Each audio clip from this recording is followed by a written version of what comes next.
Bab. Jangan pergi, sayang, lirihnya hancur. Tolong, bertahanlah. Langit Sukabumi sudah gelap sempurna ketika suara azan Isya menggema dari masjid-masjid sekitar. Angin malam berembus pelan, membawa hawa dingin yang perlahan menyusup ke dalam rumah bercat putih itu. Herlina duduk gelisah di ruang tamu, matanya tak henti melirik ke arah jam dinding yang kini menunjukkan pukul 19.15. Sesekali, dia meremas-remas ujung kerudungnya sendiri. Pintu depan akhirnya terbuka.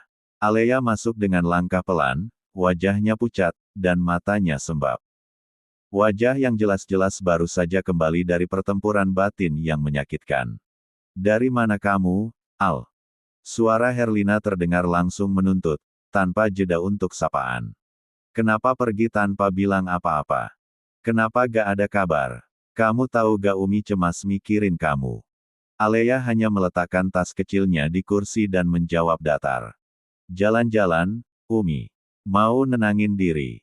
36. Herlina mengerutkan dahi. Jalan-jalan. Tanpa kabar. Tanpa pamit. "Al, kamu bukan anak kecil lagi." "Umi. Ini. Aku capek, Umi," potong Alea lirih. Tatapannya kosong, tidak marah, tidak juga acuh, hanya kosong. Herlina terdiam sejenak, menahan napas. Dia tahu putrinya terluka. Namun, dia tidak tahu harus menyentuhnya dari mana. Meski ingatannya tak bisa mengingat sedikitpun sosok dua anaknya, tetapi hatinya tak bisa berbohong, dia pun hancur melihat Alea, dan mendengar kabar buruk soal Azarin. Dengan sedikit susah payah, Herlina berdiri dan melangkah pelan. Tubuhnya belum sepenuhnya pulih dari penyakit lama, tetapi hatinya yang remuk lebih menyakitkan daripada nyeri di tubuh. "Al, bisa antar Umi ke rumah sakit?" tanyanya lembut. Alea yang baru saja hendak membuka pintu kamarnya, terdiam. Tangan yang memegang gagang pintu langsung mengendur. Dia menoleh pelan, menatap ibunya dengan sorot yang kini mulai memanas. "Buat apa, Umi?" Suaranya terdengar tenang, tetapi tajam seperti pisau. "Umi mau lihat adikmu. Mau jenguk Asa." Herlina mencoba tetap tenang. "Tadi Umi telpon Bu Mahira. Katanya Asa, koma." Seulas senyum miring muncul di bibir Alea. Namun, sedikit bergetar.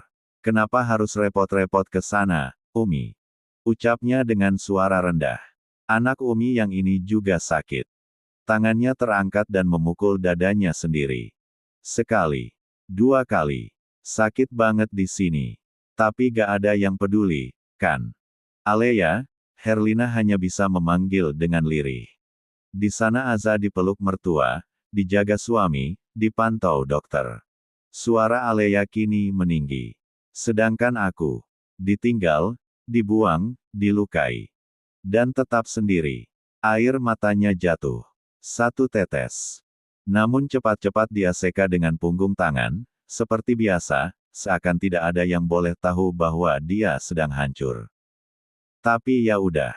Kalau Umi mau pergi, silakan.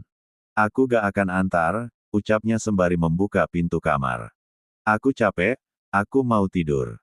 Besok juga mungkin aku gak ada di sini lagi." Tambahnya lirih. Kemudian, pintu kamar itu tertutup perlahan. Tidak keras, tetapi bunyinya cukup untuk membuat Herlina limbung di tempat. Dia berdiri mematung, memegangi dada, lalu menatap pintu kamar Alea yang kini sunyi di baliknya. Dan saat itu juga, Herlina merasa seperti ibu yang kehilangan 2 anak sekaligus, satu terbaring koma, dan satu lagi hidup dengan luka yang terus berdarah tanpa ada yang mampu menghentikannya. Setelah beberapa saat dia pun memilih duduk sendirian di ruang tengah. Lampu redup menerangi wajahnya yang tampak letih, tetapi penuh pertimbangan. Di tangan kirinya, ponsel bergetar, sebuah pesan dari Bu Mahira masuk. Kondisi Aza belum banyak berubah. "Doakan ya, Bu."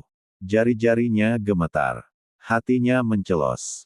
Ada dorongan kuat untuk segera ke rumah sakit, ingin sekali melihat Azarin yang kini terbaring tanpa daya. Namun, pandangannya kemudian tertuju pada pintu kamar Alea yang tertutup rapat. Dia terdiam cukup lama, seperti perang batin tak berkesudahan. Lalu, perlahan-lahan dia menyandarkan punggung ke kursi, mengusap wajahnya yang penuh lelah. Maafkan Umi, Za. Umi belum bisa ke sana, kakakmu juga sedang hancur, dan dia sendirian. 37. Gumamnya lirih. Beberapa menit kemudian, Herlina bangkit berdiri, melangkah ke dapur, menuang air putih, dan kembali ke ruang tengah. Dia tidak jadi pergi. Dia tahu, jika dia pergi malam ini, Alea mungkin benar-benar akan menghilang lagi. Dan dia tidak sanggup kehilangan satu anak lagi, dan bukan malam ini. Sementara itu, di rumah sakit, malam terus merayap perlahan. Waktu seolah berjalan lebih lambat, seperti ikut menahan napas bersama seluruh orang yang sedang menunggu kabar dari ruang ICU. Azarin masih belum sadarkan diri. Din berdiri di depan jendela kaca, tubuhnya nyaris tak bergerak. Matanya sembab, namun sudah tak ada lagi air mata yang bisa jatuh. Wajahnya tirus, rahangnya mengeras, tetapi di balik ketegaran itu, tampak rapuh yang tak tertahankan. Dunia di matanya telah meredup, dan satu-satunya cahaya itu sedang terbaring di balik kaca, terlalu sunyi, terlalu dingin. Di sudut ruangan, Alina kini sudah bergabung. Dia duduk di atas pangkuan sang kakek, bersandar diam dalam pelukan Pak Agatama. Tadi, dia tertidur di mobil bersama pengasuhnya. Kini, matanya yang bening menatap ruang ICU tanpa berkedip. Bundanya belum bangun juga, Kek. Bisiknya pelan. Pak Argatama menunduk, mengusap kepala cucunya dengan lembut. Belum, sayang, tapi nanti Bunda bangun, ya. Bunda pasti langsung memeluk Alina. Alina mengangguk pelan. Namun, raut sedih di wajah mungilnya tak bisa disembunyikan. Bahkan bocah sekecil itu pun tahu, malam ini bukan malam biasa. Sementara itu, Bu Mahira masih dalam posisi yang sama sejak beberapa jam terakhir. Jemarinya terus berputar, merapal zikir tanpa jeda. Bibirnya bergetar pelan, menyerahkan harapannya kepada Tuhan, memohon agar nyawa menantunya dipertahankan, agar rumah tangga putranya tidak hancur, agar cucunya tak kehilangan ibu. Namun tiba-tiba, di sela zikirnya, Bu Mahira membuka mata. Pandangannya mengarah pada suaminya, dan suaranya terdengar lirih. Pak, Davi gimana? Pak Argatama menghela napas panjang, seolah membawa semua beban dunia ke dalam satu helaan itu. Papa sudah minta dia pergi. Mungkin sekarang dia sudah sampai Jakarta. Bu Mahira mengangguk pelan, namun wajahnya tak menyembunyikan rasa lemas. Sejak siang tadi, Davian datang ke rumah sakit, berdiri di hadapannya dengan mata penuh penyesalan, meminta maaf berkali-kali. Namun, hatinya terlalu kecewa untuk bisa membuka pintu ampun sore itu. Meski begitu dia tetap seorang ibu. Entah kenapa, ucapnya pelan. Perasaan ibu gak enak, Pak. Pak Argatama mengulurkan tangan, mengusap pelan punggung istrinya. Ibu makan dulu sana. Dari tadi siang belum masuk apa-apa ke perut. Ajak Din juga. Bu Mahira mengangguk, tetapi hanya sebagai jawaban formal. Rasa tidak enak di dadanya bukan soal lapar. Ada denyut aneh di jantungnya, seperti firasat. Firasat yang membuat kulitnya merinding pelan. Namun dia memilih diam. Dia berdiri, melangkah ke arah Din yang masih mematung di depan kaca. Hatinya mencelos menelihat. 38. Punggung putranya yang tampak lebih ringkih dari biasanya. Din, nak, makan dulu yuk. Sedikit aja. Din hanya menggeleng. Gak lapar, Bu. Tapi Azarin akan marah kalau dia bangun nanti dan tahu suaminya gak makan. Suara Bu Mahira lembut, tetapi tajam menembus benteng batin Din. Din terdiam. Perlahan dia menunduk, menggigit bibir bawahnya. Akhirnya, dia mengangguk lemah. Iya, Bu. Mereka pun berjalan menjauh, melewati Alina yang masih menatap ke arah bundanya dengan sorot takut. Bu Mahira sempat merunduk, menyentuh bahu mungil itu. Mau ikut makan, sayang? Alina menggeleng pelan. Alina di sini aja, Nek. Aku mau lihat Bunda, nanti kalau Bunda bangun, dia kali Alina. Senyum Bu Mahira terbit tipis. Baiklah, tapi janji, duduknya harus sama Kekek ya, jangan sendirian. Alina mengangguk. Bu Mahira dan Din kini duduk di kantin rumah sakit. Tak ada suara selain denting sendok dan garpu dari meja lain. Makanan di hadapan mereka tak tersentuh banyak. Din hanya memegang sendok, menatap kosong ke piringnya. Sesekali dia menengaduk nasi, tetapi tak benar-benar berniat menyuapnya. Sementara Bu Mahira lebih banyak menunduk. Perasaan tak enak terus menggelayut di dadanya, semakin menekan, seakan ada sesuatu yang akan pecah, tetapi belum tahu dari arah mana datangnya. Namun, dia menahan. Tak ingin menambah beban putranya. Kalau kamu makan meski sedikit, nak, itu sudah bikin ibu tenang, ucap Bu Mahira akhirnya, lirih, nyaris tak terdengar. Din menoleh, hanya mengangguk. Wajahnya begitu tirus dalam cahaya pucat kantin rumah sakit. Sesuatu dalam tatapannya membuat Bu Mahira ingin menangis, tetapi dia tahan. Sekuat tenaga. Sementara itu, di depan ruang ICU, Alina mulai gelisah.